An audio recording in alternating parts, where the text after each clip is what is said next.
سابق وزیر اعظم عمران خان کی جانب سے چیف آف آرمی اسٹاف کو 3 فروری کو لکھا گیا کھلا خط۔ فوج بھی میری ہے اور ملک بھی میرا ہے۔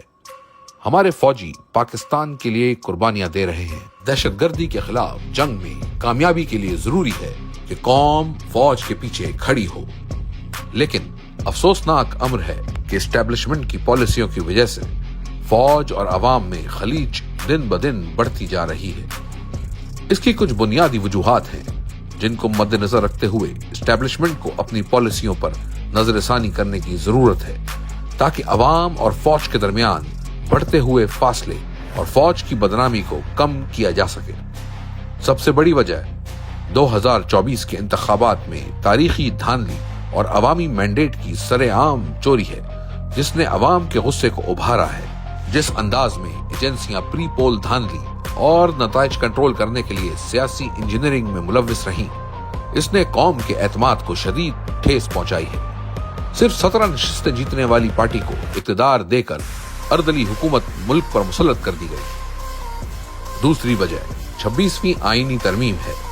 جس طرح 26ویں آئینی ترمیم کے ذریعے عدلیہ کو کنٹرول کرنے کی غرض سے ملک میں آئین اور قانون کی دھجیاں اڑائی گئی ہیں، اس کے خلاف پاکستانی عوام میں شدید نفرت پائی جا رہی ہے۔ میرے مقدمات پاکٹ ججز کے پاس لگانے کے لیے ناصر جاوید رانا نے فیصلے کو ملتوی کیا۔ عدالتوں میں جاری کورٹ پیکنگ کا مقصد یہی ہے کہ عمران خان کے خلاف مقدمات من پسند ججز کے پاس لگا کر اپنی مرضی کے فیصلے لیے جا سکیں۔ اس سب کا مقصد میرے خلاف مقدمات میں من پسند فیصلے، انسانی حقوق کی پامالی اور انتخابی فراڈ کی پردہ پوشی ہے تاکہ عدلیہ میں کوئی شفاف فیصلے دینے والا نہ ہو۔ تیسری وجہ پیکا جیسا کالا قانون ہے۔ الیکٹرانک میڈیا پر پہلے ہی قبضہ کیا جا چکا ہے، اب پیکا کی صورت میں سوشل میڈیا اور انٹرنیٹ پر بھی قدغن لگا دی گئی ہے۔ اس سب کی وجہ سے پاکستان کا GSP+ اسٹیٹس بھی خطرے میں ہے۔ انٹرنیٹ میں خلل کی وجہ سے ہماری IT انڈسٹری کو $1.72 بلین سے زائد کا نقصان ہو چکا ہے اور نوجوانوں کا کیریئر تباہ ہو رہا ہے۔ چوتھی اہم وجہ ملک کی سب سے بڑی اور مقبول جماعت پر ریاستی دہشت گردی کا سلسلہ مسلسل جاری ہے۔ ہمارے لیڈران اور کارکنان کی چار دیواری کا تقدس پامال کرتے ہوئے 1 لاکھ سے زائد چھاپے مارے گئے، 20,000 سے زائد ورکرز اور سپورٹرز کی گرفتاریاں کی گئی، انہیں اغوا کیا گیا، لوگوں کے خاندانوں کو ہراساں کیا گیا اور تحریک انصاف کو کچلنے کی غرض سے مسلسل انسانی حقوق کی پامالی کی جا رہی ہے، جس نے عوامی جذبات کو مجروح کیا ہے۔ پانچویں بڑی وجہ ملک میں سیاسی عدم استحکام کی بدولت معیشت کا برا حال ہے، جس نے عوام کو مجبور کر دیا ہے اور وہ پاکستان چھوڑ کر اپنے سرمایہ سمیت تیزی سے بیرون ملک منتقل ہو رہے ہیں۔ معاشی عدم استحکام اپنی انتہا پر ہے، گروتھ ریٹ 0 ہے اور پاکستان میں سرمایہ کاری نہ ہونے کے برابر ہے۔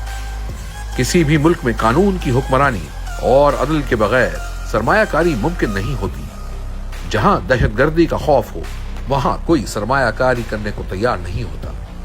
سرمایہ کاری صرف تب آتی ہے جب ملک میں عوامی امنگوں کی ترجمان حکومت قائم ہو، اس کے علاوہ سب کلیے بیکار ہیں۔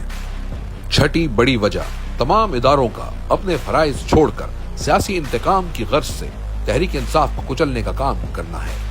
میجر کرنل سطح کے افراد کی جانب سے عدالتی احکامات کی دھجیاں بکھیرنے کا سلسلہ جاری ہے۔ عدلیہ کے فیصلوں کو جوتے کی نوک پر رکھا جا رہا ہے، جس کی وجہ سے پوری فوج پر نزلہ گر رہا ہے۔ پرسوں ATC کے جج نے عدالت میں میری اہلیہ کو شامل تفتیش ہونے کا حکم دیا، اس کے باوجود کہ وہ آنا چاہتی تھی، کسی نادیدہ قوت نے اس کو سبوتاج کیا۔